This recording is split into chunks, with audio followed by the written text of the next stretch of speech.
ہمارے پیارے نبی صلی اللہ علیہ وسلم ملک عرب میں پیدا ہوئے۔ اسی سرزمین پر پہلے بھی انبیاء کرام مبعوث ہوتے رہے۔ ہر نبی نے اپنے زمانے اور حالات کے مطابق شریعت کی باتیں بتائی، لوگوں کو اللہ کی طرف بلایا، نیکی کی دعوت دی، برائی سے روکا۔ آخر میں ہمارے پیارے نبی صلی اللہ علیہ وسلم مبعوث ہوئے۔ آپ نے بھی وہی تعلیم دی جو سابقہ نبیوں نے دی۔ ہمارے پیارے نبی صلی اللہ علیہ وسلم ربیع الاول کے مہینے میں صبح صادق کے وقت مکہ معظمہ میں پیدا ہوئے۔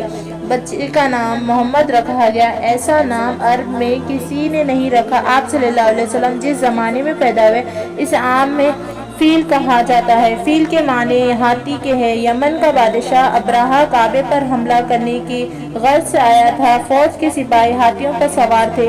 ابرہہ کا مقابلہ کسی نے نہیں کیا۔ خدا کا کرشمہ دیکھے اللہ نے اسے برباد کر دیا۔ اس کے بہت سے سپاہی ہلاک ہوئے۔ عرب میں دستور تھا کہ بچہ پیدا ہوتے ہی دایا کے حوالے کر دیا جاتا اور وہ اپنے گاؤں لے جا کر اپنی نگرانی میں پرورش کرتی۔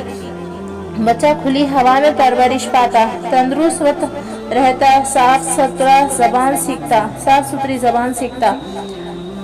چنانچہ اسی روایت دستور کے مطابق آپ صلی اللہ علیہ وسلم کو حلیمہ سعدیہ کے حوالے کیا گیا۔ جب آپ صلی اللہ علیہ وسلم کی عمر 6 سال کی ہوئی تو حلیمہ سعدیہ نے آپ صلی اللہ علیہ وسلم کو حضرت آمنہ رضی اللہ تعالیٰ عنہ کے پاس لے آئی۔ کچھ عرصے بعد حضرت آمنہ رضی اللہ تعالیٰ عنہ کا انتقال ہو گیا۔ ماں کی شفقت سے محروم ہونے کے بعد آپ صلی اللہ علیہ وسلم کے دادا عبد المطلب نے پرورش کرنے کی ذمہ داری سنبھالی۔ عبد المطلب آپ صلی اللہ علیہ وسلم کو پیار و محبت کے ساتھ پرورش کرتے رہے۔ 2 سال کے بعد ان کی وفات ہو گئی۔ آپ صلی اللہ علیہ وسلم کے چاچا ابو طالب نے آپ صلی اللہ علیہ وسلم کو لے لیا، ہر طرف سے آپ صلی اللہ علیہ وسلم کا خیال رکھا اور آپ صلی اللہ علیہ وسلم کی نگرانی کرتے رہے۔ جب آپ صلی اللہ علیہ وسلم کو ذمہ دار ہوتے ہوئے تو تجارتی سفر میں ابو طالب کے ساتھ جاتے تھے۔ آپ صلی اللہ علیہ وسلم بکریاں بھی چراتے تھے۔ آپ صلی اللہ علیہ وسلم نے اپنے چاچا ابو طالب کے ہمراہ کئی تجارتی سفر کیے، خرید و فروخت کے طریقے سیکھے۔ سفر کے دوران بہت سے لوگوں سے ملاقات ہوئی، ان سے بات چیت کرنے کا موقع ملا۔ آپ صلی اللہ علیہ وسلم اکثر ملک سے شام جایا کرتے تھے۔ مکے میں ایک عورت رہتی تھی جن کا نام خدیجہ رضی اللہ تعالیٰ عنہ تھا، وہ بھی تجارت کرتی تھی۔ حضرت خدیجہ رضی اللہ تعالیٰ عنہ آپ صلی اللہ علیہ وسلم کے بارے میں اکثر سنا کرتی تھی کہ آپ صلی اللہ علیہ وسلم ایک کامیاب تاجر ہے۔ آپ صلی اللہ علیہ وسلم کی اعلیٰ صفات اور حسن اخلاق سے بھی واقف تھی۔ لوگوں کی زبان سے یہ کہتے سنا کہ آپ صلی اللہ علیہ وسلم صادق ہے، امین ہے، لوگوں پر رحم کرتے ہیں۔ حضرت خدیجہ رضی اللہ تعالیٰ عنہ دل میں کہنے لگی کہ ایسے راست باز اور سچے آدمی سے ملنا چاہیے، شاید وہ کاروبار میں مدد کر سکے۔ انہوں نے آپ صلی اللہ علیہ وسلم کو پیغام بھیجا۔ حضور صلی اللہ علیہ وسلم بی بی خدیجہ رضی اللہ تعالیٰ عنہ کے گھر پہنچے۔ بی بی خدیجہ رضی اللہ تعالیٰ عنہ نے حضور اکرم صلی اللہ علیہ وسلم سے عرض کیا کہ آپ صلی اللہ علیہ وسلم تجارتی مال لے جا کر فروخت کریں، مجھے آپ صلی اللہ علیہ وسلم جیسے شخص کی ضرورت ہے۔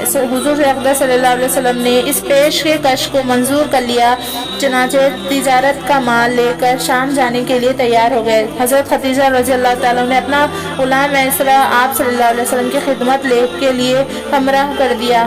قافلہ روانہ ہوا۔ آپ صلی اللہ علیہ وسلم ملک شام کی طرف جا رہے تھے تو راستے میں بصرہ کے قریب ایک یہودی عالم ربی رہتا تھا۔ آپ صلی اللہ علیہ وسلم اس کے قریب سے گزرے، کچھ دیر سستانے کے لیے ایک درخت کے سائے میں بیٹھ گئے۔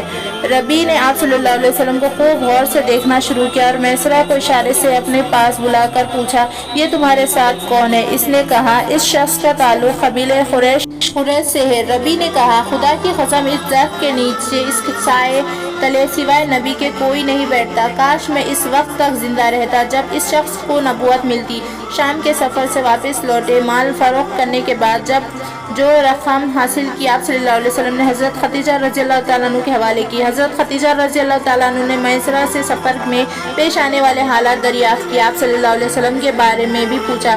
میسرہ نے سفر کے دوران پیش آنے والے واقعات آپ صلی اللہ علیہ وسلم کے صالح کردار کے بارے میں سب کچھ تفصیل سے بتا دیا۔ میسرہ نے جو باتیں بتائی اس سے آپ رضی اللہ تعالیٰ عنہ بہت متاثر ہوئے اور حضور اقدس صلی اللہ علیہ وسلم کی زوجیت میں آنے کے لیے آپ صلی اللہ علیہ وسلم سے نکاح کی درخواست کی۔ ان حضرت صلی اللہ علیہ وسلم نے پیشکش منظور کر لی۔ آپ صلی اللہ علیہ وسلم کی عمر 25 سال تھی اور خدیجہ رضی اللہ تعالیٰ عنہ کی عمر 40 سال تھی۔ 15 سال کا فرق کا نکاح ہو گیا۔ تقریب میں حضرت حمزہ رضی اللہ تعالیٰ عنہ، ابو طالب، حضرت ابو بکر صدیق رضی اللہ تعالیٰ عنہ اور برادران قریش شریک میں ہوئے۔ حضور اقدس صلی اللہ علیہ وسلم نے مہر میں 20 اونٹ دیے۔ شادی کے بعد حضور اقدس صلی اللہ علیہ وسلم کی حالت بہتر ہو گئی۔ آپ صلی اللہ علیہ وسلم غریبوں کا خیال رکھتے تھے، بے کسوں کی مدد فرماتے تھے، مصیبت زدہ لوگوں کے کام آتے تھے۔ قریش آپ صلی اللہ علیہ وسلم کی سچائی اور حسن اخلاق کے قابل ہو گئے اور